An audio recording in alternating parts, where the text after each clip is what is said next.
My name's Aurelia.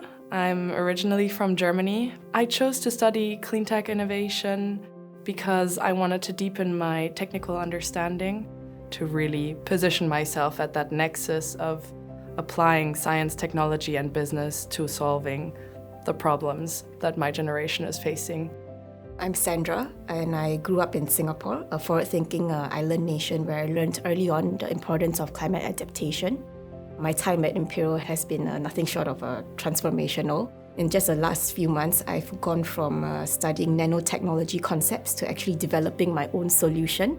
So what is special about the Masters of Science in Cleantech Innovation is that it is a collaboration between the Grantham Institute and the Dyson School of Design Engineering, which is what you feel throughout the curriculum. It really brings together the best of both worlds, essentially, to apply the principles of design engineering, really forcing you to think outside of the box, empowering you to really come up with wacky ideas and play with them and test them to come up with innovative solutions. The Cleantech Innovation really gives you hands-on experience, which I think some of the other programs may not do so. Apart from just learning the theories behind it, we are then given the opportunity to test out our solutions in lab spaces, from laser cutters, 3D printers, to myself using a chemistry lab and using a fume hood and making lithium-ion batteries. You can't understand and appreciate fully just by learning the theory behind it. The Dyson School of Design Engineering is a very special place around Imperial College. It is truly where a lot of disciplines meet. It's more crucial than ever that we all come together and work on solutions together.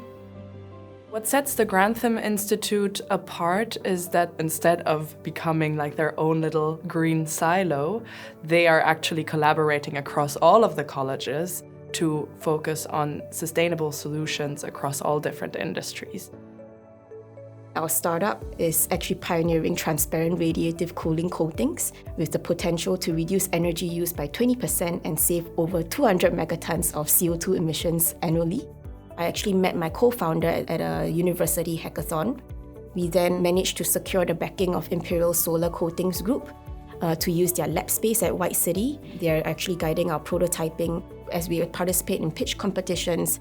Because Imperial is such a science-based university, we have so much lab space and so much entrepreneurship networks. And everybody, from professors to our enterprise labs, are always happy to help out, spend some time with us and give us guidance on how we can scale up our ideas. We are learning about the value proposition canvas. We are learning about how to do user and customer discovery and interviews, rapid prototyping. We are learning how to do testing. And all of this while being supported by the best tutors across Imperial's network, essentially, that are supporting us in this journey to develop a new clean tech solution until June. I didn't come from a scientific background, but here I am developing a startup in radiative cooling coatings. So I think everybody should feel that they have an opportunity to make an impact in climate space.